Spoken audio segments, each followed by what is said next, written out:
The battle between good and evil is nearing its close.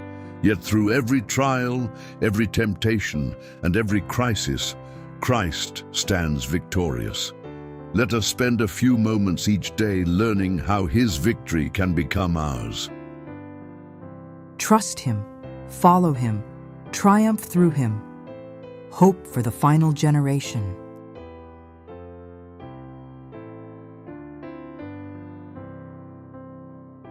No temptation could induce the Savior to sin. July 3rd.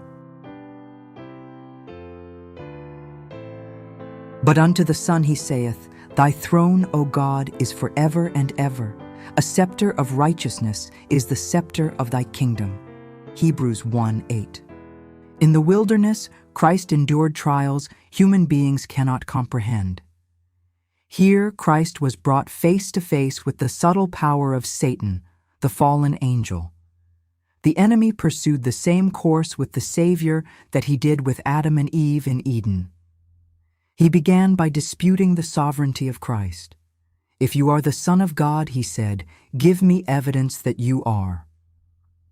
Well did Satan know who Christ was, for when the Savior went to Gadara, the evil spirits in the two madmen there cried out, What have we to do with thee, Jesus, thou Son of God?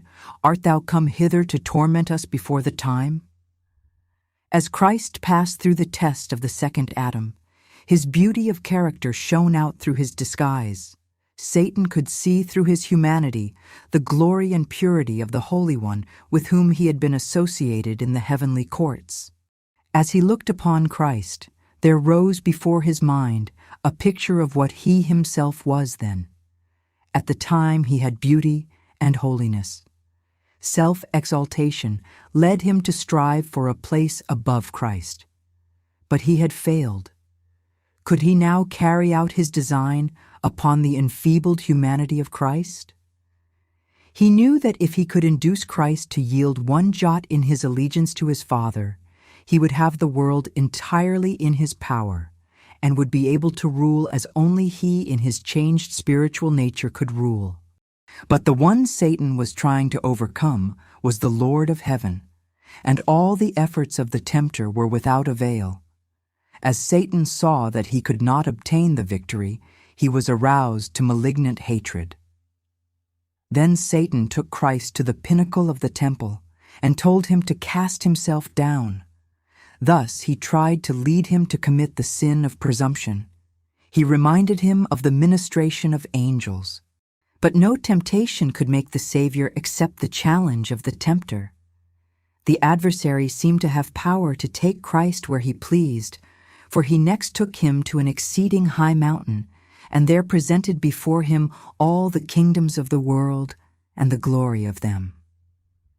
Then it was that divinity flashed through humanity, and the fallen angels saw Jesus glorified before them as he said, Get thee behind me, Satan.